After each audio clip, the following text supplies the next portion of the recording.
পত্ৰ লিখন বৰ্তমানৰ দ্ৰুতগামী যোগাযোগ ব্যৱস্থাই গোটেই বিশ্বকে এটা অতি সৰু গাণ্ডীত পৰিণত কৰিছে।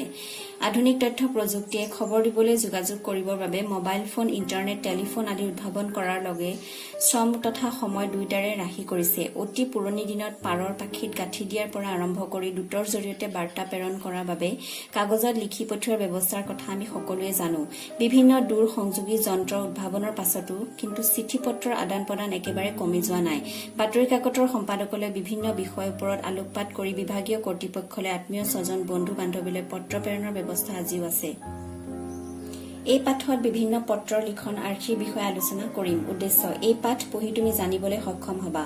1. বিভিন্ন প্ৰকাৰৰ পত্ৰৰ লিখনৰ উদ্দেশ্য। 2. ভাল পত্ৰৰ গুণাগুণ। 3. পত্ৰৰ প্ৰকাৰৰ বিষয়ে। 4. ব্যক্তিগত তথা ব্যৱহাৰিক পত্ৰৰ পাৰ্থক্য।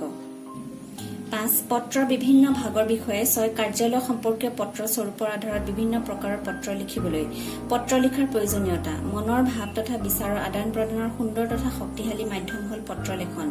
ইয়াত বিভিন্ন খবৰ বাতৰি প্ৰেৰণৰ উপৰি পত্ৰ লেখকে নিজৰ ইচ্ছা, অভিভক্তি আদিৰ সুন্দৰ ৰূপত উপস্থাপন কৰি উপযুক্ত ব্যক্তিক জনাব পাৰে।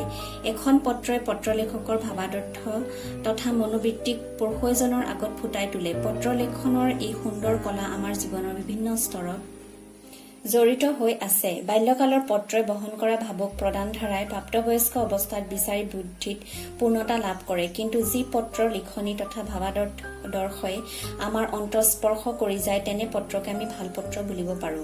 ভাল পত্ৰৰ গুণাগুণ। পত্ৰ পঢ়াজনে যদি পত্ৰখনৰ যোগেদিয়ে লিখোঁতাজনৰ মনৰ ভাৱ সহজে বুজিবলৈ সক্ষম হয় তেন্তে সেই পত্ৰকে আমি ভাল বা উত্তম পত্ৰ বুলিব পাৰো।